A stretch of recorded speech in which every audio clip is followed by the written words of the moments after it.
दयालु और कृपालु परमेश्वर, अपने हाथों को उठाकर उस पवित्र परमेश्वर की आराधना की, सच्चे दिल से उसकी धन्यवाद करते हैं। उसकी लहू से हमारे पापों की क्षमा हुई, हमें नया जीवन दिया, हमें पवित्र आत्मा की फलों से भर दे दी। प्रेम से हम एक दूसरे को क्षमा कर सके, एक दूसरे को सिखा सके, एक दूसरे को बढ़ा सके, एक दूसरे को प्रोत्साहन कर सके। तेरे प्रेम के बिना हम कुछ भी नहीं है। जो तेरे प्रेम से एक दूसरे से प्रेम करता वो तुझे जानता है और समझता है। धन्यवाद भी तेरी स्तुति महिमा करते परमेश्वर।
जो तेरे सुनते हैं परमेश्वर, वही तेरे वचनों को मानते हैं।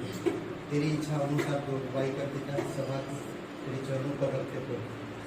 तेरी आत्मा के द्वारा प्रत्येक हृदय आत्मा को स्पर्श वचनों के द्वारा धन्यवाद देते जीवित और पराक्रमी परमेश्वर, तू हमारा पिता है, तू हमारे साथ एक व्यक्तिगत संबंध रखता है। जो तेरे वचनों के अनुसार बढ़ते हैं, वचनों को पढ़ते हैं, सुनते हैं, वो प्रभावशाली बनते जाते हैं। धन्यवाद देते परमेश्वर, अभिषेक करो पिता, धन्यवाद यीशु नासरी के नाम से मांगते हैं, आमीन। दूसरा कुरिन्थियों 9, 6 और 7, 6 से 8 वचन।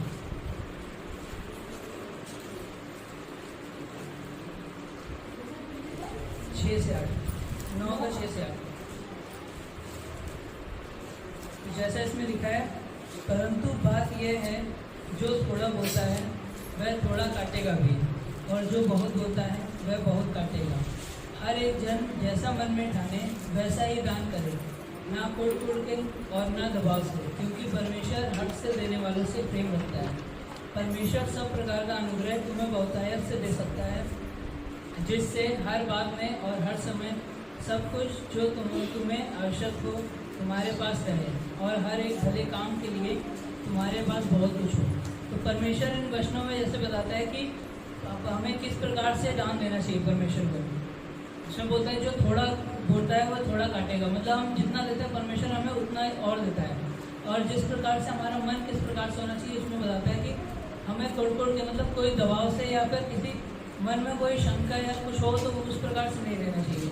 हमें जो है परमेश्वर को हर्ष से और परमेश्वर को पूरे प्रेम भाव से, पूरे विश्वास के साथ हमें भेंट देना चाहिए। जैसा हम मन में ठाने उसी प्रकार से हमें भेंट करना चाहिए परमेश्वर को। और परमेश्वर हमें उसमें आगे बताता है कि इस वचन में जैसे लिखा है, जो भी तुम्हें आवश्यक है वह तुम्हारे पास रहे, और हर एक भले काम के लिए तुम्हारे पास बहुत कुछ हो। परमेश्वर हमें वो सब प्रकार की चीज़ें प्रदान करता है जो भी हमें आवश्यकता है।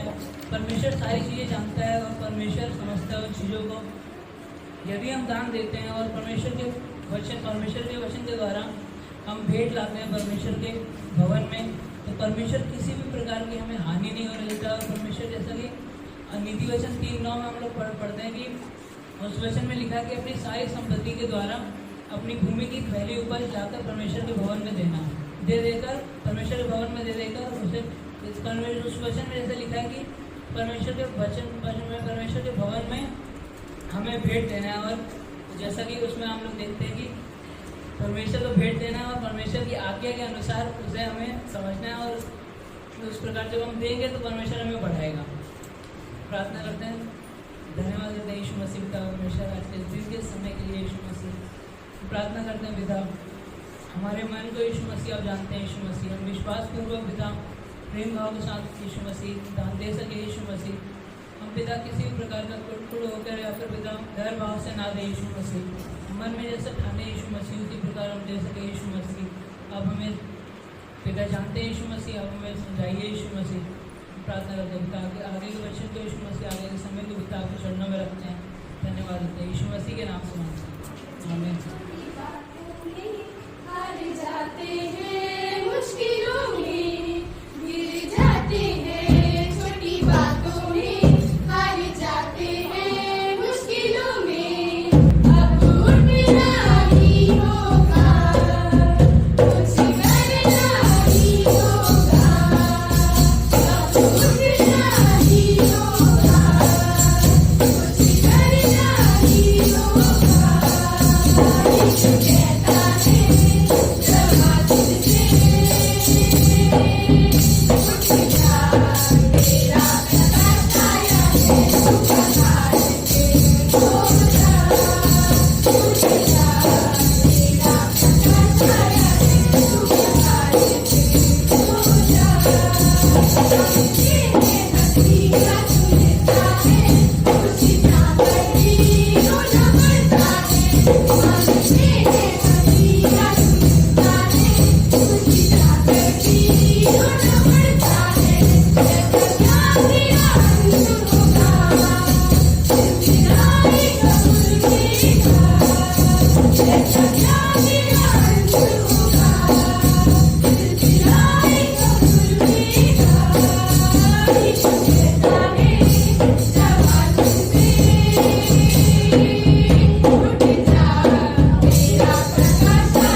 बच्चों को अपने दिल पर छू लिखने तुम्हारे वो है तेरा प्रभु बच्चों को अपने दिल पर छू लिखने तुम्हारे वो है तेरा प्रभु अपनी तेरा है शत्रु हारा हुआ है अपनी तेरा है शत्रु हारा हुआ है करता है जमा तुझे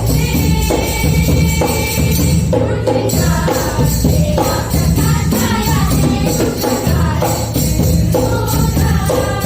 प्रकाश आया है प्रकाश होगा तेरा प्रकाश आया है प्रकाश होगा तेरा प्रकाश आया है प्रकाश होगा तेरा प्रकाश आया है प्रकाश होगा प्रार्थना करते हैं संदेश के लिए। और आज हम लोग बातें करेंगे दूसरा भाग, मसीह जीवन जीने के लिए निर्देश, और ये दूसरा भाग है। ओके, और हम लोग जल्दी थोड़ा रिवाइज करते हैं पिछले सप्ताह की, पिछले बुधवार में जो बात किए थे, बुधवार या रविवार जो भी, बुधवार को जो बात किए थे। ओके, तो क्या बातें किए थे? मसीह जीवन जीने के लिए 5 पॉइंट दिए थे। सबसे पहली बात हम देखते हैं कि जैसा तुम चाहते हैं कि लोग तुम्हारे साथ वैसा करें ना, लोग तुम्हारे साथ वैसा करें, तुम भी उसके साथ वैसा ही करो। लूका का 6:31, करेक्ट? ओके, जैसा तुम चाहते हो कि लोग तुम्हारे साथ करें वैसा तुम भी वैसे ही उनके साथ किया करो। अद्भुत है। दूसरा पत्रस 3:18 में हमें बढ़ना है, हमें परमेश्वर में बढ़ना है, अर्थात विकसित होना है, हमें विकसित होना है। इसीलिए बहुत जरूरी है कि हमको समझना, परमेश्वर में बढ़ना है, विकास करना है आध्यात्मिक चीजों में, और विकसित होना है। एक बच्चा अगर ना बढ़े तो उस परिवार में या उसके रिश्तेदारों में तरह तरह की बातें आती हैं और कहते हैं। दूसरा पत्रस 3:18 में बढ़ने का एक साधारण चीज है जो हम देख सकते हैं।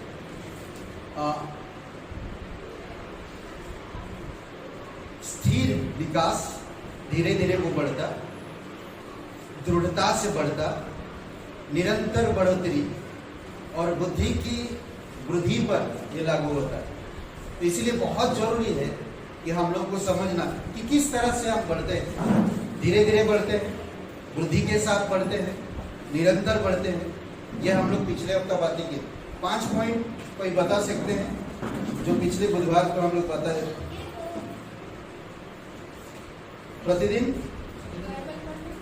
प्रतिदिन बाइबल पढ़ना, पहला पत्रस 2:2, प्रार्थना करना सीखना, भजन संहिता 37:4।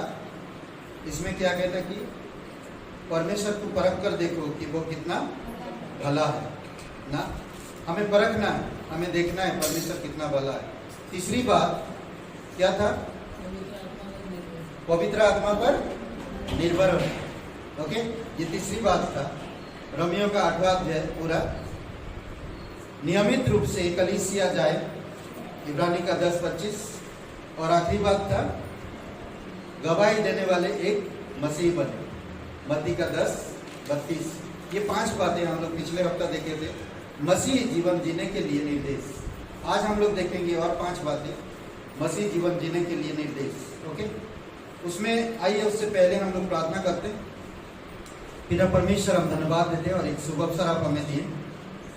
पिता, तेरे नाम को ऊंचा करते हैं क्योंकि तू सर्वशक्तिमान परमेश्वर है, तू सर्वज्ञानी है, तू सर्वसामर्थी है, तू सब चीजें जानता है और सब कुछ भी करता है। प्रभु, तेरी दया और तेरी कृपा के अनुसार आप अगुवाई करो। जीवित और पराक्रमी परमेश्वर, हमारे हृदय आत्मा से बातें करो प्रभु, तेरी पवित्र आत्मा की सामर्थ से, ताकि हम बढ़ सके,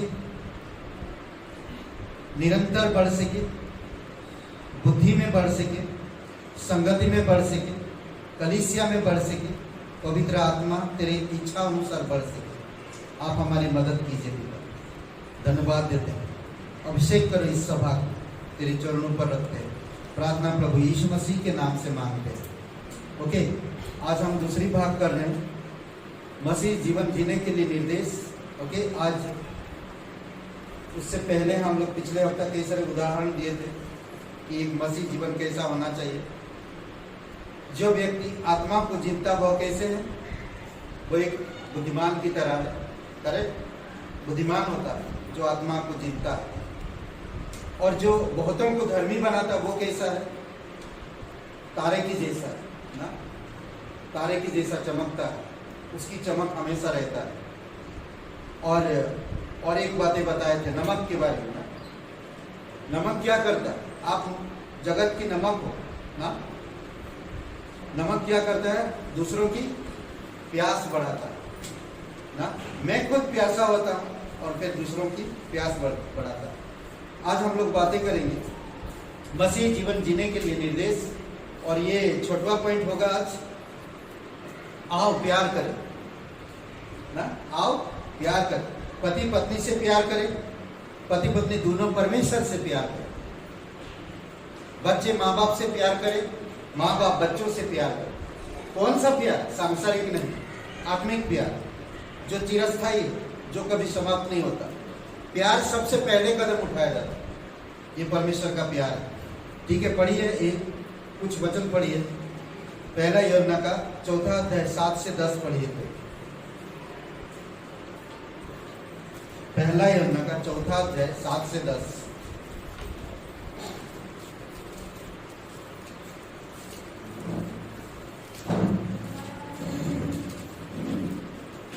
आइए प्रेम करें, आइए प्यार करें। ये जो प्यार है ये कोई पाने या चाहत की प्यार नहीं है। ये प्यार परमेश्वर का प्यार है। अगापे, अगापे प्यार मतलब निस्वार्थ प्यार। ये निस्वार्थ, इसीलिए बहुत जरूरी हमें समझना, परमेश्वर का प्यार निस्वार्थ है। हमें उस प्यार से लोगों से प्यार करना है। ये प्यार की कोई चीज पाने के लिए नहीं, या मुझे सुंदर पत्नी के लिए नहीं, या मुझे सुंदर पति के लिए नहीं, या किसी इंसान मुझे फेवर करे इसीलिए नहीं। ये प्यार वो प्यार है जो परमेश्वर आप और मुझसे किया, जो हम लोग कभी सोचा नहीं था। कि जब हम पापी थी, जब हम गुनहगार थे, जब हम अपराधी थे, तब से वो एकलौता पुत्र को दे दिया। ये कैसा ना प्यार, सोचिए। पढ़िए कोई पहला यूहन्ना 4 अध्याय 7 से 10। हे प्रियो, हम आपस में प्रेम रखें, क्योंकि प्रेम परमेश्वर से है। जो कोई प्रेम करता है वह परमेश्वर से जन्मा है और परमेश्वर को जानता है। जो प्रेम नहीं रखता वह परमेश्वर को नहीं जानता, क्योंकि परमेश्वर प्रेम है। और जो प्रेम परमेश्वर हमसे रखता है वह इससे प्रकट हुआ कि परमेश्वर ने अपने इकलौते पुत्र को जगत में भेजा कि हम उसके द्वारा जीवन पाएं।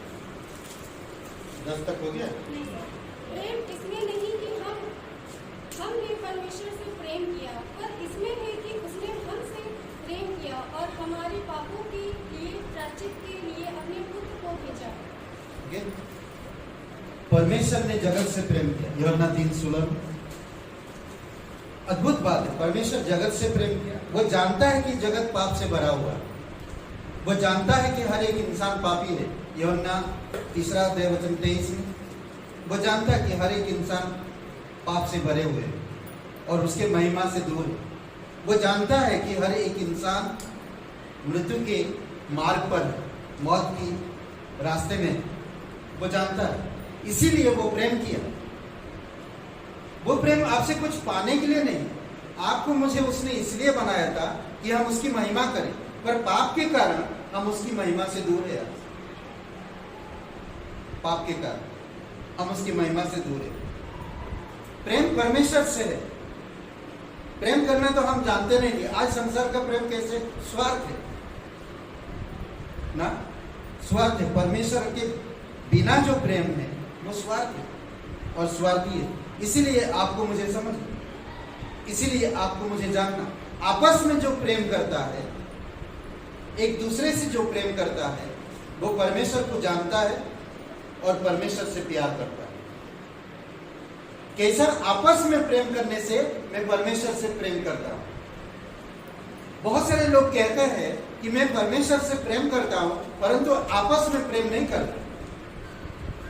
आपस में प्रेम का मतलब यह नहीं कि मैं कुछ पाने की या कुछ खाने की चाहत रखता हूं, या उनसे कुछ रिसीव करने के लिए या स्वीकार करने के लिए, या कुछ ऐसा चाहत रखता कि वो मुझे मिल जाए, इसलिए मैं प्रेम करता हूं, इसलिए मैं उनके प्रति अच्छाई प्रदर्शन करता हूं। नहीं, परमेश्वर आप और मेरे जीवन के प्रति अच्छाई प्रदर्शन इसलिए नहीं किया कि वो आप और मुझसे कुछ चाहता है, पर इसलिए प्रदर्शन किया कि आप और मैं उस प्रेम को जाने जो प्रेम में जीवन है, उस प्रेम को जाने। समझ रहे हैं? प्रेम जो आपने बोलते ना कि प्रेम अपने जीवन का बोलते ना कि एक शासन करने का सिद्धांत बना लीजिए। प्रेम आपके जीवन में शासन करे, एक सिद्धांत बनाइए, परमेश्वर का प्रेम ही मेरे जीवन में शासन करे। समझ रहे? जब मैं ऐसा सिद्धांत बनाऊंगा तब देखिए उसमें कहता कि प्रेम से शासित रहे, अनुशासित रहे। प्रेम से आप अनुशासित रहे। अद्भुत बात है नहीं? ये कितना सुंदर बात है। जब प्रेम को मेरे अंदर शासन करने देता हूं और मैं स्वयं प्रेम के अनुशासन में रहता हूं, और जब मैं प्रेम के अनुशासन में रहता हूं तो मैं एक दूसरे से प्रेम करता हूं। एक जगह पे यीशु कहता, जब तुम एक दूसरे से प्रेम करोगे लोग इसी से जानेंगे कि तुम मेरे चेले हो, तुम मेरे चेले हो। कितना अद्भुत बात है। और एक जगह पे कहता है हे प्रिय, और एक जगह पे कहता, अगर तुम एक दूसरे के लिए प्रेम करते हो तो मेरी आज्ञाओं को भी मानते हो। अद्भुत बात है नहीं? कितना सुंदर बात है। जब मैं उससे प्रेम करता हूं तो मैं उसकी आज्ञाओं को भी मानता हूं। एग्जैक्टली परमेश्वर भी वही बात कह रहा। यूहन्ना का पहला यूहन्ना का 4 अध्याय 7 से 10 में हम लोग पढ़ा, हे प्रिय, हम आपस में प्रेम रखें क्योंकि प्रेम परमेश्वर से है। जो कोई प्रेम करता है वह परमेश्वर से जन्मा है और परमेश्वर को जानता है। जो कोई आपस में प्रेम रखता है, इससे हम जान पा रहे हैं कि हम परमेश्वर से जन्मे हैं। अगर मैं प्रेम के अंदर मेरा स्वार्थ है तो अभी तक मैं परमेश्वर को नहीं जानता और ना मैं परमेश्वर में जन्मा। इससे क्लियर? बहुत सारे लोग दिखावे के लिए तो कहते हैं मैं प्रेम करता, परंतु उनकी प्रेम स्वार्थ। समझ रहे?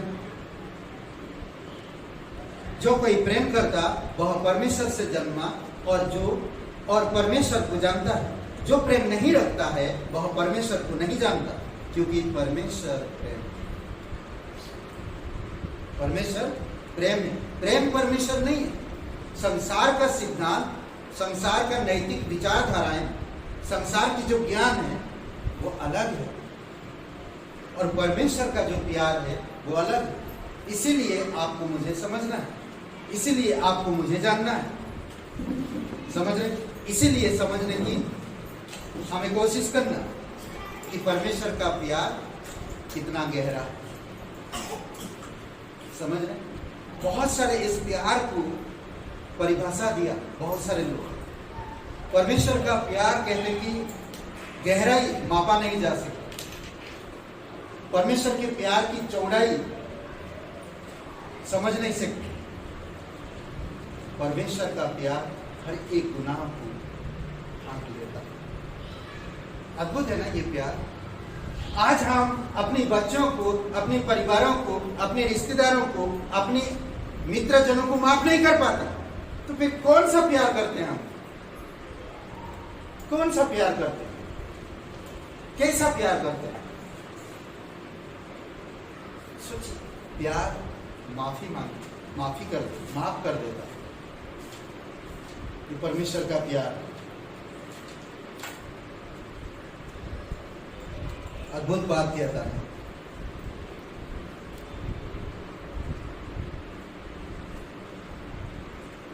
जो प्रेम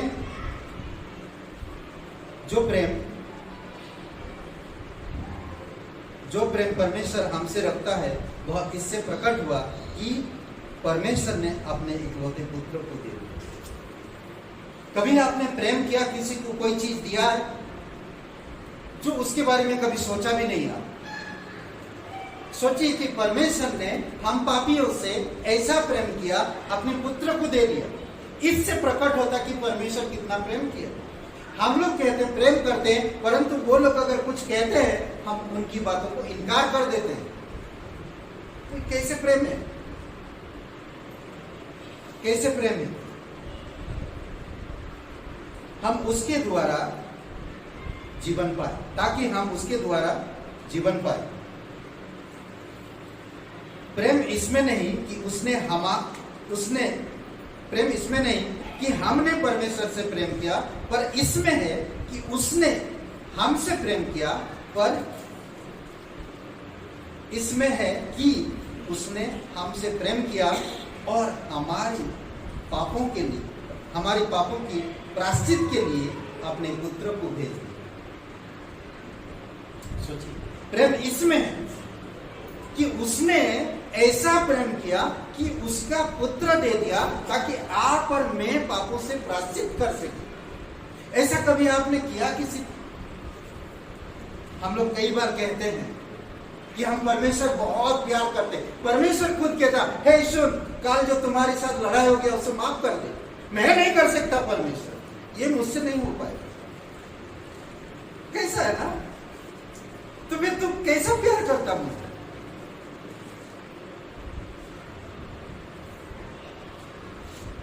एक लड़का एक लड़की आपस में बात कर रहे थे और दूर से एक लड़का उनका एक वीडियो बना रहा था। लड़का बोलता है, तू बोल, मैं तेरे लिए सब कुछ कर सकता हूं, आसमान से तारे भी ला सकता हूं। ठीक है? तो बोलता बोल, लड़की बोलता, ठीक है, अच्छी बात, तो आसमान से तारे की जरूरत नहीं मुझे, तेरी मां के दिल तोड़, दिल निकाल के ला। ये मांग, ये दुनिया का प्यार। परमेश्वर का प्यार ऐसा नहीं। परमेश्वर आपको बचाने के लिए अपना पुत्र भी दिया, अपना दिल भी तोड़ा, ताकि आप और भी पापों से मुक्ति प्राप्त कर सके, उद्धार पा सके। अद्भुत है नहीं? अद्भुत है।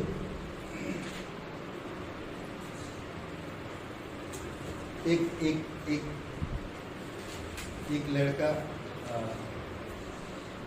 पिताजी बोलता है कि तुम फेल कैसे हो? पिताजी कहता, तुम फेल कैसे हो? तो बेटा बोलता है, पेपर में सवाल ऐसे आए जो मुझे पता ही नहीं। तो पिताजी बोले, तो फिर जवाब कैसे लिखे? लड़का बोलता है, मैंने भी वैसे जवाब दिया जो टीचर को ही पता नहीं। कभी कभी हम लोग भी ऐसा प्रेम दिखाते नहीं? ऐसा मत दिखाइए। सच में परमेश्वर का प्रेम को आजमाइए अपने जीवन में। आपस में प्रेम करें। आपस में प्रेम करने का मतलब त्याग, बहुत सारी चीज, समझ रहे? बहुत सारी चीज। परमेश्वर अपनी संतानों को जितने भी वरदान दिया, अपनी संतानों को उन सब वरदानों में प्रेम सबसे बड़ा है। कितनी अच्छा ना, मैं चमत्कार करने का वरदान मुझे चाहिए, प्रेम की वरदान नहीं चाहिए। मुझे अन्य भाषा बोलने की वरदान चाहिए, मुझे भविष्यवाणी करने की वरदान चाहिए, बट प्रेम नहीं चाहिए। नहीं, सुनो, तुम्हारा अन्य भाषा, तुम्हारी भविष्यवाणी बिना प्रेम के ठनठनाता हुआ चांद और पीतल। समझ रहे हैं? इन सब वरदानों में सबसे बड़ा प्रेम है। इसलिए प्रेम से करो जो भी करना, प्रेम से कहो जो भी कहना, प्रेम से जाओ जो भी जहां भी जाना। पवित्र आत्मा के सारे फलों में प्रेम पहला, प्रेम पहला है, प्रथम है प्रेम, उसके बाद सारी चीजें आए।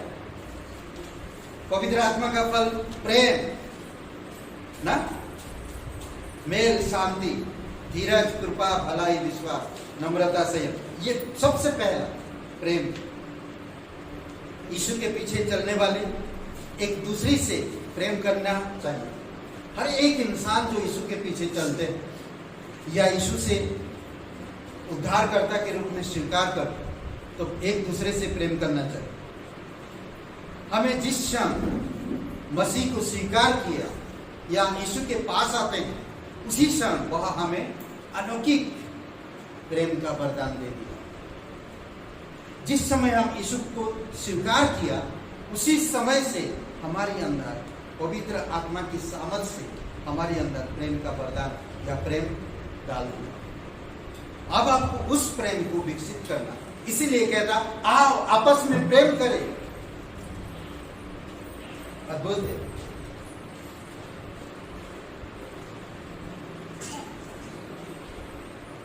मुझे कौन सा वचन याद नहीं आ रहा, पर फिलेमन का किताब में बहुत सुंदर पौलुस बताता है। फिलेमन के साथ एक जन काम करता था और वो थोड़ा कुछ गलतियों के कारण उसे निकाल दिया था और वो जेल में चला गया था। पौलुस को जेल में मिलता है और पौलुस की वचन सुन के वो उद्धार में आ जाता है। और आप सारे जब बातचीत होता तो पौलुस को मालूम पड़ता कि ये फिलेमन जो मेरा दोस्त उसकी कलीसिया में था। अब उसको कहता, हे तू पहले कुछ काम का नहीं था, अब तू जा, मैं फिलेमन से बातें करूंगा, मैं लेटर लिख के दे रहा हूं, तू फिलेमन को देना और फिलेमन के साथ तू काम कर। ये प्रेम की भाषा है। तो वो समझा रहा, इस तरह से बता रहा, बहुत सुंदर। एक दूसरे से आपस में प्रेम करते हैं। प्रेम में विश्वास होता है और विश्वास में सहभागिता है। प्रेम में विश्वास होता है, विश्वास में सहभागिता, सहभागिता से भलाई की पहचान होती है। अद्भुत है ना? भलाई की पहचान होती है और भलाई की पहचान में मसीह में है प्रभावशाली होते हैं। मसीह में प्रभावशाली होते हैं। प्रेम में प्रार्थना, विनती सम्मिलित है। प्रेम हानि नहीं, प्रेम में हानि नहीं। कितना सुंदर बात है। पहला पॉइंट क्या था? आओ प्यार करें। दूसरा, एक आज्ञाकारी मसीह बना। एक आज्ञाकारी मसीह बनो। समझ रहे? इसलिए बहुत जरूरी है कि आपको मुझे समझना होगा कि हम एक आज्ञाकारी मसीह बने, आज्ञा पालन करना। एक आज्ञाकारी मसीह बने, अपने जीवन के सभी चुनाव में प्रभु यीशु मसीह को प्रथम स्थान दें। हर एक चीजों से प्रभु यीशु मसीह को प्रथम स्थान दें। अगर आप एक मसीह हो, आप परमेश्वर में आज्ञाकारी हो, तो इस बात से प्रमाण होता है कि आप हर एक काम से सबसे प्रथम यीशु मसीह को देते हैं। अगर मेरे सारे काम करने के बाद में अगर यीशु को देता हूं तो मैं सही मसीह नहीं हूं। मुझे प्रथम यीशु मसीह को देना है। बहुत सारे लोग इस चीज को नहीं समझ पाते हैं। उसे अपना प्रभु और स्वामी बना मानते हो या बनाइए, अपने हृदय पे राज करने के लिए दीजिए, उसको अपना स्वामी और प्रभु या स्वामी बनाइए। धन आपके जीवन में प्रभु ना हो, स्वामी ना हो। अगर आपके जीवन में धन या परिवार या परंपरा या रीति रिवाज या और कोई चीज आपके जीवन में राज कर रहा है, तो आप प्रभु यीशु मसीह प्रभु या स्वामी नहीं बना पाएंगे। इसीलिए लूका का 6:46 में कहता, 6:46 में, जब तुम मेरा कहना नहीं मानते तो क्यों मुझसे हे प्रभु कहते हो? जब तुम मेरा कहना नहीं मानते हो और तुम मुझे क्यों हे प्रभु कहते हो? सिंपल सी बात है, तुम मुझे हे स्वामी, हे प्रभु, हे गुरु कह रहे हो और मेरा कहना नहीं मान रहे हो। कमाल हो गया है, कैसी बात है? सोचिए थोड़ी समय। मैं मेरी पत्नी को कहता हूं मैं तुमसे बहुत प्यार करता हूं और मैं उसका कहना ही नहीं मानता, कैसा लगेगा? तो लड़ाई होगा सामने। तुम अपनी मर्जी से चलो, मैं अपनी मर्जी से चलूंगा। तुम कहते हो मुझसे प्यार करते हो और तुम मेरा कहना नहीं मानते हो। सिंपल है। वही प्रभु यीशु मसीह बता रहा है। अगर मैं किसी के पास काम कर रहा हूं और उसका कहना नहीं मानूंगा, अपनी मर्जी से मैं काम करूंगा, तो वो सैलरी देगा? सिंपल, नहीं मिलेगा।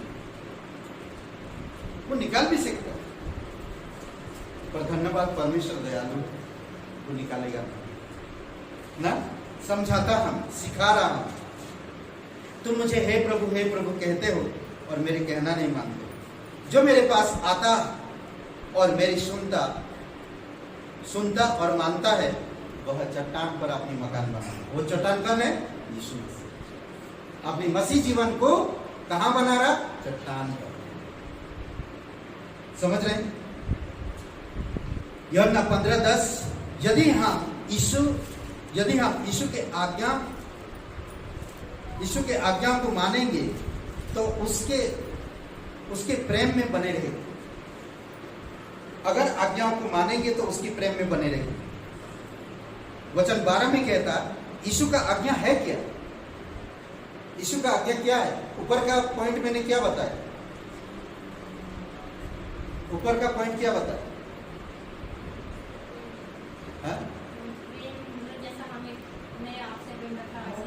आओ प्रेम करे, यीशु का यही तो आज्ञा है ना। एक दूसरे से प्रेम करो, यही तो आज्ञा है। प्रेम का मतलब ये नहीं कल क्या खरीदा था विशाल मठ से, ये प्रेम नहीं है। कितने लोग थे वहां पर, क्या क्या खाना बना था, ये प्रेम नहीं है। कौन सा शॉपिंग सेंटर गए थे, ये प्रेम नहीं है। यीशु का आज्ञा है आओ प्रेम करें। कैसा प्रेम? शुरुआती कलीसिया वो आपस में मिलते थे, एकजुट, एक मन, एक तन होकर प्रार्थना करते थे, सीखते थे वचन से, एक दूसरे को गवाही बताते थे, शेयर करते थे एक दूसरे को, घर गृहस्थी बातें नहीं करते थे। ये संगति है, ये आपस में प्रेम कर। समझ रहे हैं? यीशु का आज्ञा क्या है कि जैसा मैंने तुमसे प्रेम रखा वैसे ही तुम भी एक दूसरे से प्रेम रखो। यीशु ने क्या आपके पास आकर मैं तुमसे प्यार करता, चलो हम लोग खाना खाने जाते रेस्टोरेंट या कुछ खरीदने जाते या नहाने जाते, चलो नहीं। यीशु आध्यात्मिक चीजों के बारे में बताया, ज्ञान दिया, प्रार्थना करना सीखा, अगुवाई किया, परमेश्वर का प्यार को प्रकट किया, दिखाया। तीसरी बात, पहला क्या था? आओ प्यार करें। दूसरा, एक आज्ञाकारी मसीह बने। तीसरा, परीक्षा का सामना करना सीखे। आप अगर विश्वासी हो, परीक्षा आएगा। समझ रहे हैं? आप अगर विश्वासी हो तो परीक्षा आएगा। परीक्षाओं का सामना करना कैसे सीखोगे? मुझे यूसुफ का जीवन अच्छा लगता है। यूसुफ के जीवन में बहुत सारे परीक्षा है। ये बाय द वे आप एक बात मुझे बताइए कि ये परीक्षा जो कौन लाता है? परमेश्वर लाता है? क्या बोलते हैं? परीक्षा ये जो आपके जीवन में आता है कौन लाता है? हैं? परमेश्वर लाता है? नहीं, ये गलत है। परमेश्वर कभी आपका परीक्षा नहीं लेगा। परमेश्वर आपको टेस्ट करता है। टेस्ट करने का मतलब जानते हैं? परीक्षा नहीं होता, परखता, परखना। वो टेस्ट नहीं करा जाता। परीक्षा जो होता है वो शैतान लाता, आपको परखे ये करेगा, क्या बोलते हैं, परीक्षा में डालेगा शैतान। कभी भी गलत बातों से परमेश्वर आपकी परीक्षा कभी नहीं देता, ये याद रखो। परमेश्वर गलत का साथ कभी नहीं देता, समझ रहे? हाँ, इजाजत देगा और आपको अनुग्रह भी देगा। ध्यान दीजिए, सुनिए, आप परीक्षा का सामना कैसे करना है सीखे। जैसा कि हमने पहले सीखा है कि परीक्षा स्वाभाविक होती है, स्वाभाविक होती है। परीक्षा पाप नहीं है, बट स्वाभाविक है। अगर परीक्षा में कोई गिर जाता है और उठता नहीं है, उस परीक्षा से पार नहीं कर पाता, तो फिर उसके लिए वो पाप बन जाता है। दूसरी बात, यह उस बात या काम के अधीन होता है या खुद को उसमें, क्या बोलते हैं, खुद को उसमें से, क्या बोलते हैं, खुद को उसमें डाल देना, उससे बाहर नहीं निकलना, तो बहुत पाप। खुद को गिरा देना उसमें पूरी तरह से। उसको सोचते नहीं कि मेरे जीवन में अगर ये चीज आया है तो परमेश्वर का वचन क्या कहता, परमेश्वर क्या कहता, तो कभी सोचते नहीं, पर हम उस पाप में गिर जाते। यीशु भाग गया। यीशु ऐसे परिस्थिति में वो भाग गया। जब फिरौन का राजा की पत्नी ने उसको घर में बुलाया, नौकर चाकरों को छुट्टी में भेज दिया था और उसके साथ कुकर्म करना चाहती थी। जब यूसुफ को पता चला, यूसुफ का अपना गाना गाते हुए आ रहा, सुंदर लड़का, जवान है, और राजा की पत्नी के दिमाग में पाप भरी हुई और उसके साथ कुछ गलत करना चाहता था। पर यीशु जब पता चला तो भाग गया वहां से। सोचिए, दाऊद राजा परमेश्वर की इतना बड़ा दास होकर भी पाप में गिर गया। उसको लड़ाई के मैदान में होना चाहिए था, परंतु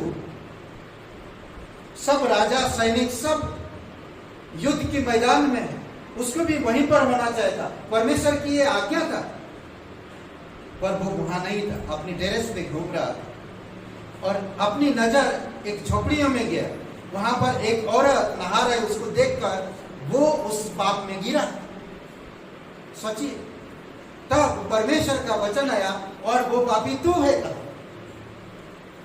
ये कुछ चीजें हैं, पाप से निकालना और पाप में गिरना, मतलब परीक्षा में निकलना और परीक्षा में गिर जाना, ये दोनों में अंतर है। परीक्षा से निकल जाना यानी कि आप टेस्ट में पास हो जाते, अगर परीक्षा में गिर जाना पाप को न्योता देना। समझ रहे? हवा और आदम पाप में गिर गए, परंतु यीशु मसीह पाप में नहीं गिरा। हर एक मसीह जीवन में ये चीजें आती है और आएगा हमेशा। समझ रहे? यह उन कहता कि परमेश्वर हमारे लिए परीक्षा कभी नहीं लाता है, हमारे लिए परीक्षा कभी नहीं लाता। वह उसे हमारी परख करने की अनुमति देता है। वह हमारे जीवन में परीक्षा भी नहीं लाता, अनुमति देता है। हाँ, आपसे कुछ चीजें मांग करेगा परमेश्वर, जैसा अब्राहिम से मांग किया। तू जिससे प्यार करता है मुझे छोड़ के ज्यादा तो तेरे बेटे से प्यार करता, इसीलिए मैं तुझसे कहता हूं कि तेरे बेटे को मेरे लिए बलि कर। इससे मैं जान जाऊंगा कि तू मुझसे कितना प्यार करता है। परमेश्वर की इस तरह सिद्धांत होता है, समझ रहे? यीशु मसीह ने क्या कहा? जो अपने माता पिता को अप्रिय नहीं जानेगा, भाई बहनों को अप्रिय नहीं जानेगा, तो वो मेरे शिष्य नहीं होगा। कहने का मतलब क्या? यही तो बात बता रहा जो अब्राहम को कहा था। किससे तुम ज्यादा प्यार करते? तुम्हारे जीवन में प्राथमिकता कौन है? वो देखना चाहता है। समझ रहे? अनुमति देता है। यह शैतान का काम है उसे पहचाने।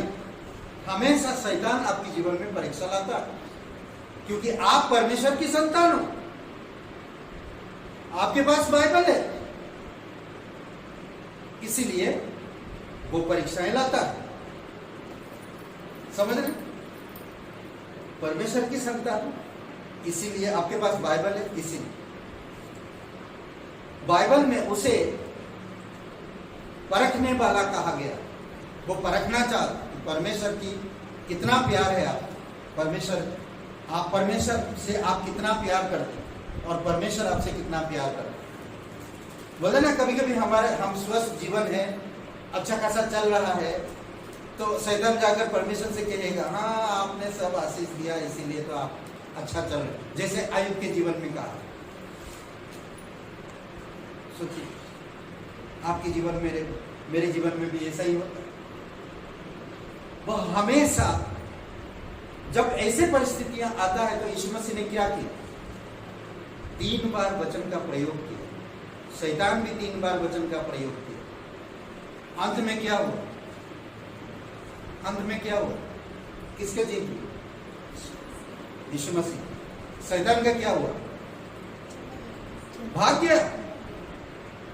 वो भाग जाता। जब आप इस वचनों के आधार पर जवाब देते और काम करते तो वो आपसे भाग जाता। फिर 10 दिन के बाद, 15 दिन के बाद, 1 साल के बाद आएगा, घूम फिर के ऊपर भी जाएगा, इधर भी आएगा, वो दोनों तरफ आता है। समझ रहे? तो वचन को लेकर आता है। अच्छा लगता है अय्यूब का जीवन में। एंड तक उसने भरोसा नहीं छोड़ा। शरीर काम नहीं कर रहा था, बदबू आ रहा था, दिमाग काम नहीं कर रहा था, दोस्त उसका साथ नहीं दे रहे थे, बीवी साथ नहीं दे रहा था, परिवार साथ नहीं दे रहे। क्या करेगा ऐसा इंसान? ऐसा समय आ रहा,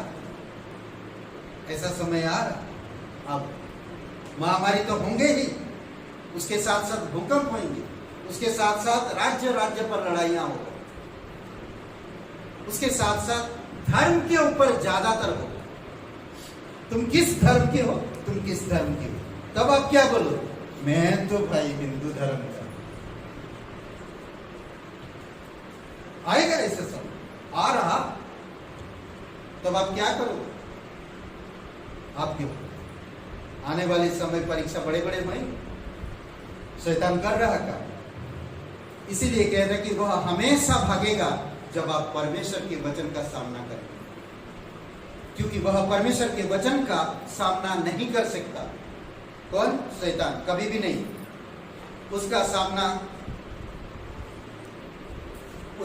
शैतान का सामना करने का स्रोत क्या है?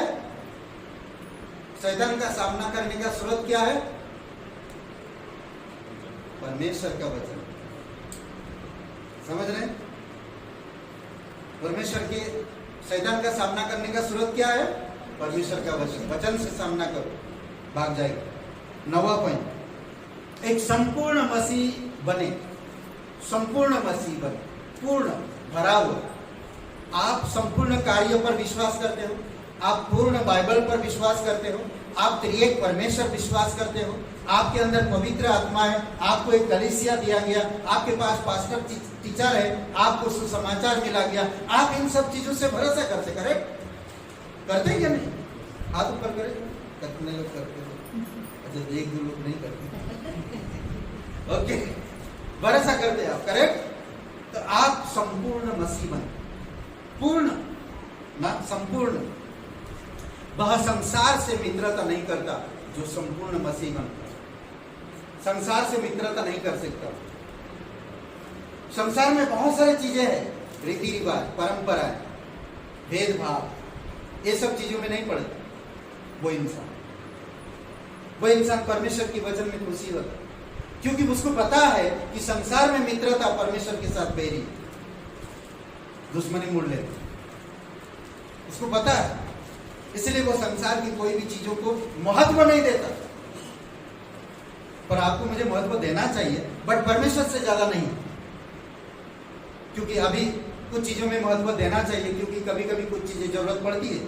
जैसे कि आज महामारी में अगर आपके पास ऐसा सुविधाएं हैं, संसार की वस्तुएं, लोगों को जाओ मदद करो, ये अच्छी बात है, ये बुरा नहीं है।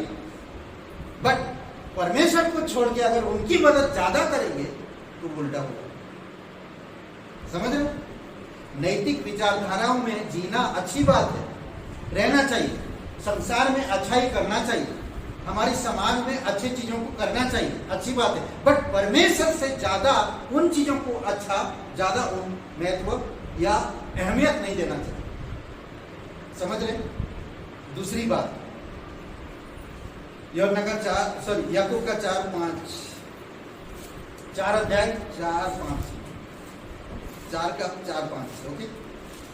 वह जानता है कि पवित्र आत्मा जो मेरे अंदर है, कौन जानता है? जो संपूर्ण मसीह बनता है, वह जानता है कि पवित्र आत्मा जो मेरे अंदर है ऐसी लालसा करता है जिसकी प्रतिफल दाह हो।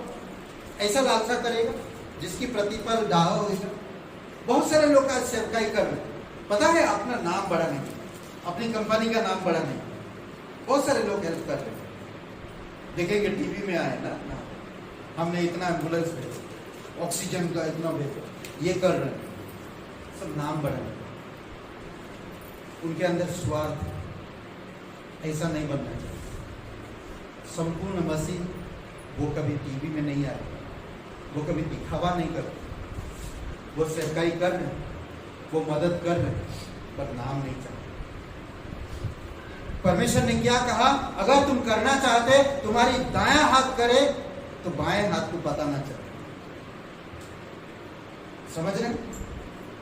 तुम ढोल बजा के टीवी चैनल के पास आके, हाँ हमने बढ़िया बाल बना के बहुत अच्छा टीवी चैनल में, हाँ बताइए क्या क्या हेल्प किया, हमारे पास ऐसा था, ऐसा किया, वैसा हो गया, और बहुत सारे लोगों के प्राणों को बचा दिया। हम देख रहे हैं बोर्ड बैठे बैठे टीवी न्यूज में देते हैं लोग, बहुत सारे ऐसे मसीह लोग। मुझे नहीं लगता कि वो परमेश्वर से प्यार करता है। समझ रहे? इसीलिए केयरफुल रहो, सावधान रहो, आप संसार में किस तरह जीवन बिता रहे हैं। ठीक, देखिए मदद करना गलत बात नहीं है, पर मदद करके क्या बोलते हैं, क्या बटोरना, मदद करके नाम कमाना अच्छा नहीं है। परमेश्वर पूरी दुनिया को संभालता है, क्या आपके नाम को भूल जाएगा? वो कहता, मैं तेरा नाम मेरे हथेली पर लिखा है। जब मेरा नाम परमेश्वर के हथेली पर लिखा हुआ तो मुझे और किसी से नाम की क्या जरूरत है? प्रेज़ गॉड, परमेश्वर है, अपनी हथेली पर मेरा नाम लिखा। जो परमेश्वर अनादिकाल से अनंत काल तक, जो परमेश्वर आदि में अनंत की बातों को जानता, जो परमेश्वर मैं जब इस धरती पर आया ही नहीं था, सृष्टि होने से पहले से वो मेरे सब कुछ जानता है और अपने हथेली पर मेरा नाम लिख कर रखा है।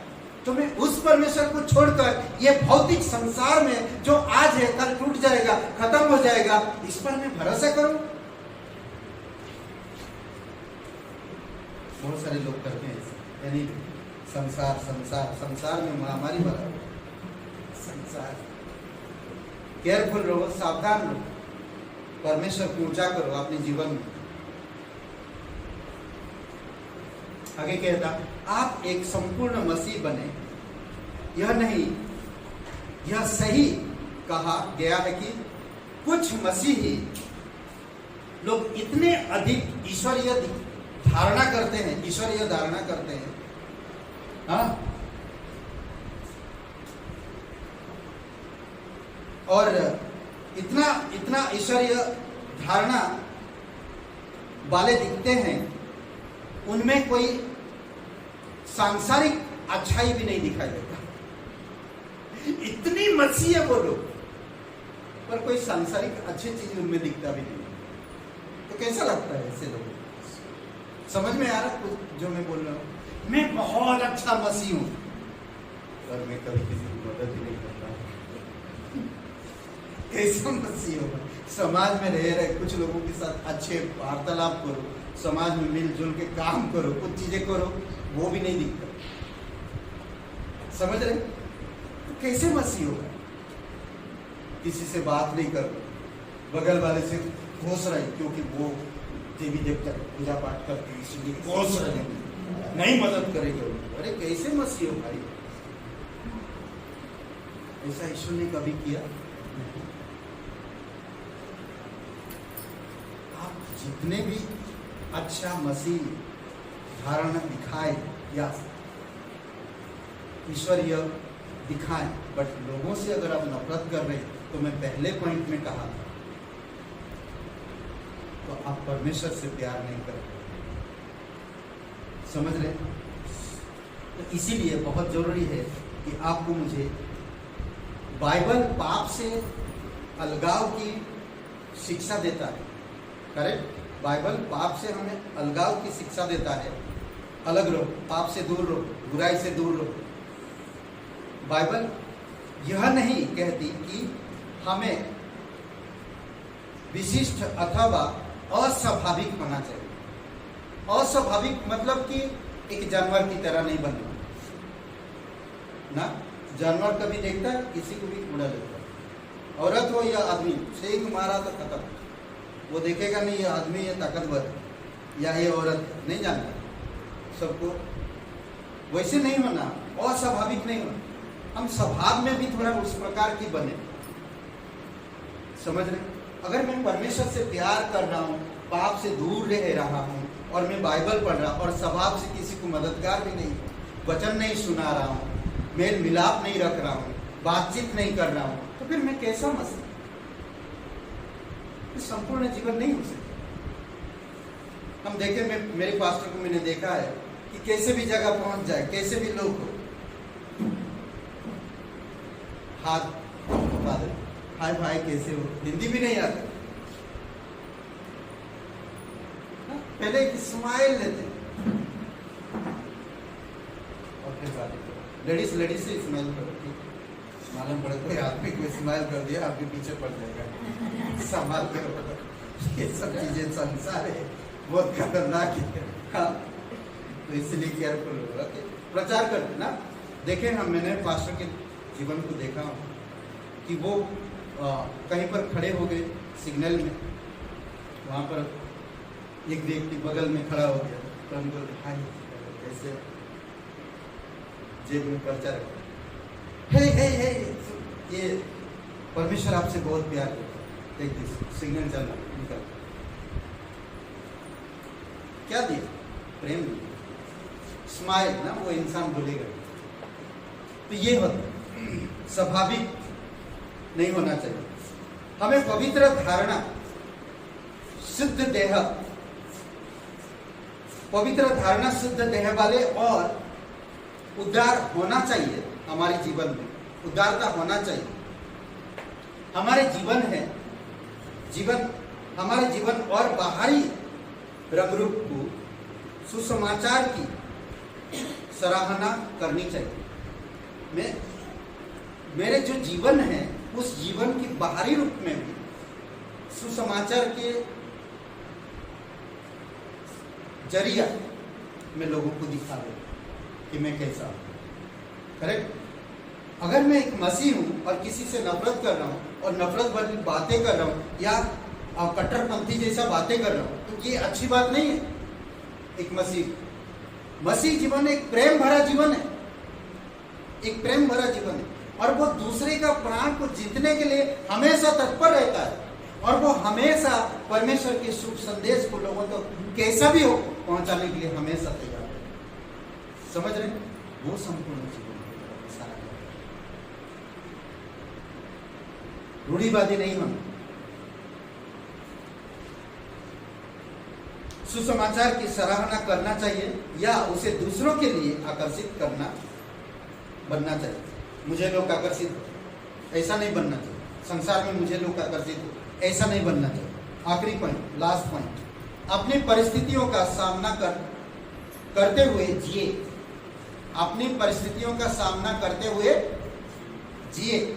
अगर आप मसीह हो, परिस्थिति होंगे, पर उसका सामना करना और जीवन जीना ये आपके ऊपर है।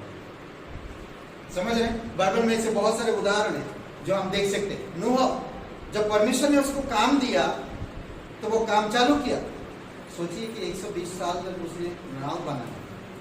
120 साल, अरे हम तो 15 दिन जीना मुश्किल होता है पास्टर जी। एक ठीक होता तो दूसरा बीमार होता।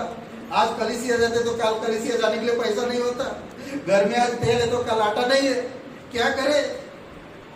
ये परिस्थितियां आएगी, सामना करना जो है उसमें संतुष्ट करो। नूह के जीवन में ऐसे बहुत सारे लोग जो उसको ताने मारे, नूह का मजाक उड़ाया, परिस्थितियों का सामना किया। उसके खुद के घर वाले भी, फिर भी उसने हारा नहीं। और हम देखते हैं आयुब का जीवन, बहुत सारे परिस्थितियों का सामना किया। पौलुस का जीवन, दाऊद के जीवन, ऐसे लोग हैं जो बहुत सारे परिस्थितियों का सामना करते हुए वो लोग जीवन जिए और सफल भी हुए। समझ रहे हैं? सफल भी हुए। अब अपनी तत्कालिक परिस्थितियों का सामना करते हुए जिए। तत्कालिक, तुरंत जो होने वाली, तुरंत जो परिस्थितियां आती है ना, उन परिस्थितियों में आप कैसे जीवन जिएंगे, कैसे करेंगे? आज ये महामारी के समय पे आप क्या कर रहे हैं? बस तत्कालिक जब परिस्थितियां आ जाती है तुरंत क्या करना है? लोग करते क्या है? कुछ अचानक अकस्मात विपत्ति आ जाती है, परिस्थितियां कुछ हो जाता है तो दौड़ते पहले हेल्प लेने, मदद, पहले प्रार्थना करो, परमेश्वर के पास जाओ, परमेश्वर के पास दौड़ो। परमेश्वर ने आपको वैसा ही बनाया है जैसा कि आप हैं। आप सोचिए, अगर आपको कश्मीर में रख दिया जाए जहां पर रोज बर्फ पड़ रहा, तो आप वहां कैसे रहेंगे? आप जहां हो, जैसे हो, सही हो।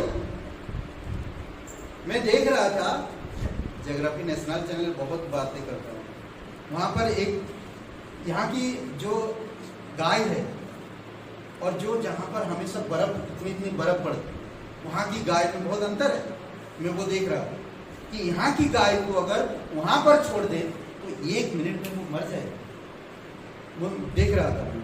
और वहां की गाय, वो बर्फ में दौड़ रहे, नाच रहे, खेल रहे, क्योंकि वहां की गाय को वैसे बनाया गया, वहां के वातावरण के हिसाब से वहां पर उनको रखा गया। उसी प्रकार परमेश्वर भी आपको, जैसे आप हो वैसे आपको रखा। समझ रहे? कहता है कि परमेश्वर ने आपको जैसा ही बनाया है वैसा ही आप हो। उसने आपको वहां रखा है जहां आप हो। इसीलिए आप जहां हैं और जैसे हैं, परमेश्वर की सर्वोत्तम सेवा करते रहिए और उसकी महिमा कर सकते हैं। जैसे भी हो उसकी महिमा करते रहिए। अद्भुत बात है नहीं? मैं जहां भी हूं, जैसा भी हूं, ये कलीसिया, ये जगह, ये शहर, मैं धन्यवाद करता परमेश्वर, और इस जगह से, इस घर से, इस परिस्थितियों से मैं तेरा धन्यवाद करता। Praise God. मेरे पास आज नहीं, धन्यवाद परमेश्वर। मैं दूसरों का देखकर मैं अपने आप को क्यों दुखी करूं? मैं जो हूं, मैं सो हूं। परमेश्वर खुद कहता, मैं जहां पर तुझे रखा, मैं सोच समझ के रखा। तुम जैसे हो, जैसा भी हो, जहां भी हो, वहीं रहो और वहीं से परमेश्वर की महिमा करो। करेक्ट? तो इसीलिए बहुत जरूरी है कि हमको समझना, आप वैसे ही रहे जैसा कि पौलुस ने कहा। पौलुस ने क्या कहा? एक वचन पढ़िए, प्रेरितों के काम 20 अध्याय वचन 24। देखिए पौलुस ने क्या कहा।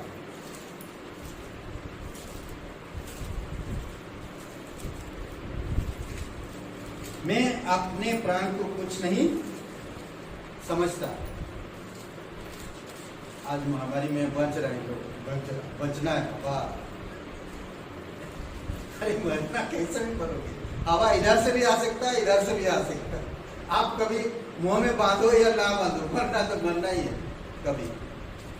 एनीवे, बट पौलुस क्या कहता देखिए, परंतु मैं अपने प्राण को कुछ नहीं समझता कि उसे प्रिय जानूं, वरन यह है कि मैं अपनी दौड़ को और सेवा को पूरी करूं, जो मैंने परमेश्वर के अनुग्रह से सुसमाचार पर गवाही देने के लिए प्रभु यीशु से पाई है। क्या पाई हो आप? प्रभु यीशु से, उस पर ध्यान करो, प्राण की चिंता मत करो। यीशु मसीह सुसमाचार में पहले ही कह दिया, प्राण की चिंता मत करो। क्या खाएंगे, क्या पिएंगे, कहाँ रहेंगे? क्या आपका प्राण आप जानवर से, पक्षियों से मूल्यवान नहीं हो? क्या परमेश्वर आपके बारे में ध्यान नहीं रखता, सोचता नहीं? सोचता है ना। इसीलिए पौलुस कहता, मैं अपने प्राण को कुछ नहीं समझता, कुछ भी नहीं, मैं कुछ नहीं समझता मेरे प्राण को, उसे प्रिय जानूं। क्या है मेरे प्राण में? आज है कल नहीं रहेगा, मैं इसको प्रिय जानूं। मेरा प्रिय परमेश्वर है। वरन यह कि मैं अपनी दौड़ को और उस सेवकाई को पूरी करूं जो मैंने परमेश्वर के अनुग्रह के सुसमाचार पर गवाही देने के लिए प्रभु यीशु में पाई, यीशु मसीह में पाई। अद्भुत है ना। पौलुस बंदीगृह में है, बंदीगृह में है। आप सोच सकते हैं पौलुस कहाँ है? बंदीगृह में है। बंदीगृह में भी एक मसीह बने रहने सीख लिया, एक मसीह बने रहने के लिए सीख लिया।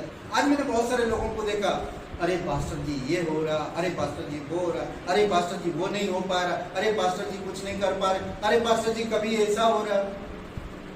या परमेश्वर में एक मसीह बनो, सीखो। परिस्थितियां आएगा, उस परिस्थितियों में परमेश्वर आपको कुछ बनाना चाहता, कुछ दिखाना चाहता, आपको आपके साथ व्यक्तिगत संबंध एक बढ़ाना चाहता परमेश्वर। समझ? परिस्थितियों के बीच में आपको जीना है, मसीह जीवन जीना है और दिखाना, बताना कि मैं एक मसीह हूं, मैं इन परिस्थितियों से नहीं डरता। समझ रहे? ये जो सुझाव और सिद्धांत कभी कभी सहज मालूम पड़ता है, आसान दिखता है पर है नहीं आसान, दिखता है आसान पर है नहीं। समझ रहे?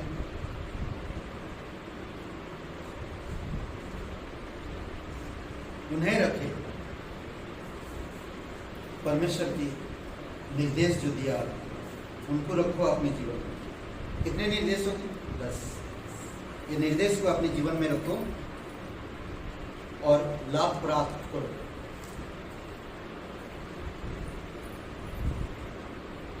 परमेश्वर की आत्मा को काम करने दो, जो शांति, खुशी, मन की शांति और आनंद प्रदान करेगा। आत्मा के अनुसार सोचो, आत्मा के अनुसार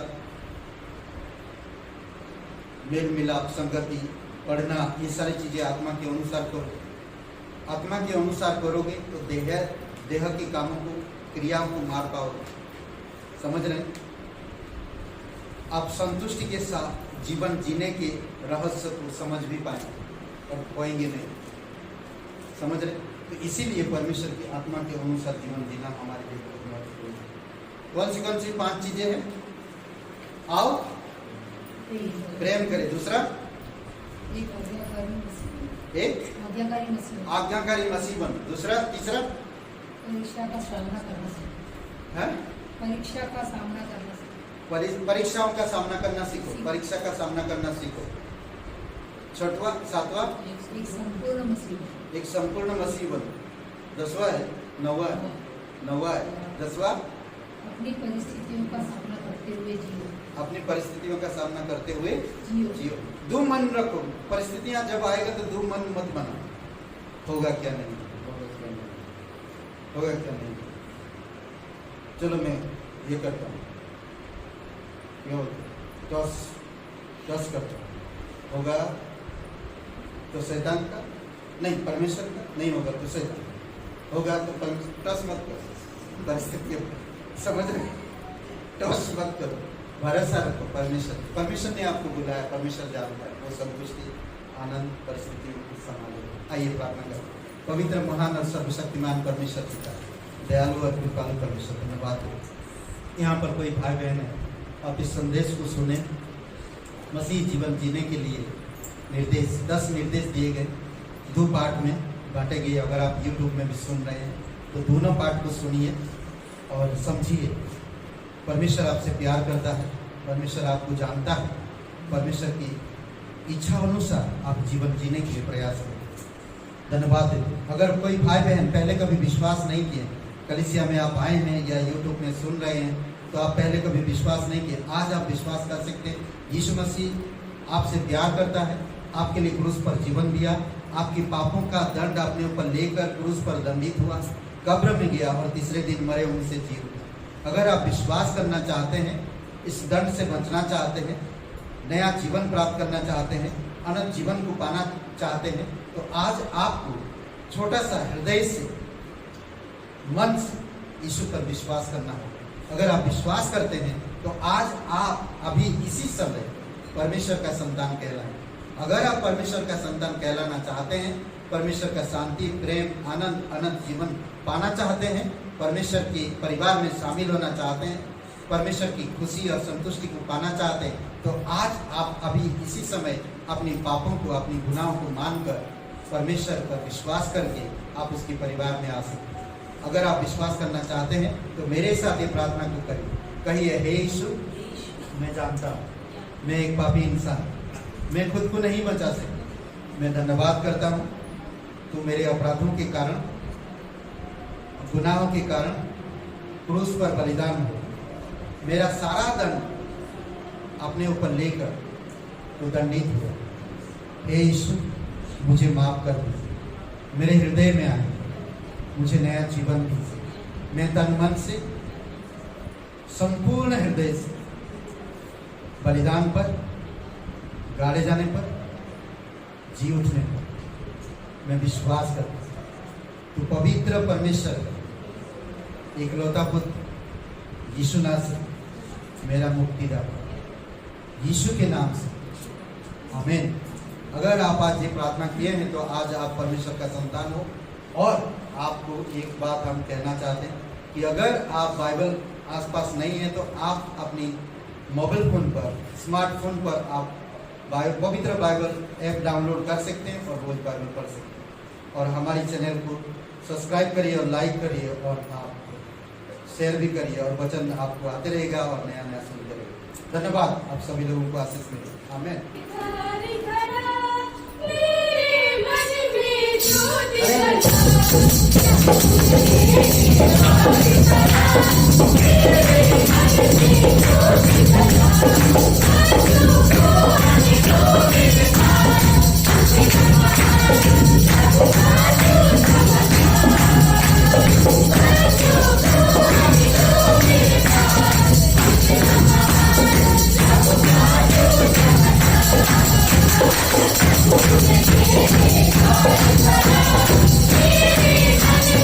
Thank you.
परमेश्वर आप धन्यवाद देते हैं प्रभु यीशु मसीह। इस सभा के लिए धन्यवाद देते हैं पिता। प्रत्येक भाई बहनों को अगुवाई करो पिता। तेरे लोगों को प्रभु महामारी में, संकटों में तेरा वचन और तेरी आत्मा के साथ तेरे अनुग्रह के द्वारा प्रत्येक लोगों को सुरक्षित रखो पिता। प्रभु तेरे लोगों को इस्तेमाल करो इस कोविड के समय पर, महामारी के समय पर लोगों के लिए प्रार्थना करें पिता। घुटने पे आए, तेरे वचन कहता है कि मेरे लोग जब नम्र होकर बुराई से फिर कर मेरे लोगों के लिए, मेरे देश के लिए प्रार्थना करते, प्रभु देश के लिए प्रार्थना करते, तो देश में खुशी और शांति और प्रेम लेकर आता है प्रभु यीशु। उत्तर प्रदेश के लिए प्रार्थना करते हैं पिता। इस प्रदेश में तेरी दया और कृपा है। पूरे भारत देश में प्रभु यीशु मसीह आप सहायता करो, आप मदद करो पिता। प्राणों को बचाओ प्रभु यीशु मसीह। और एक मौका दो पिता, और एक समय दो, और एक सुसमाचार सुनने के मौका दो प्रभु यीशु। आप अनुग्रहकारी परमेश्वर हैं, आप विलम्ब से क्रोध करने वाला परमेश्वर। आप सहायता करो, आप मदद करो। धन्यवाद देते आज के संदेश के लिए, धन्यवाद देते प्रभु यीशु। इस सभा के लिए तेरी स्तुति महिमा करते। प्रत्येक भाई बहनों को अगुवाई करो, सुरक्षित रखो और प्रोटेक्ट करो पिता। धन्यवाद यीशु मसीह के नाम से मांगते हैं। आमीन आमीन।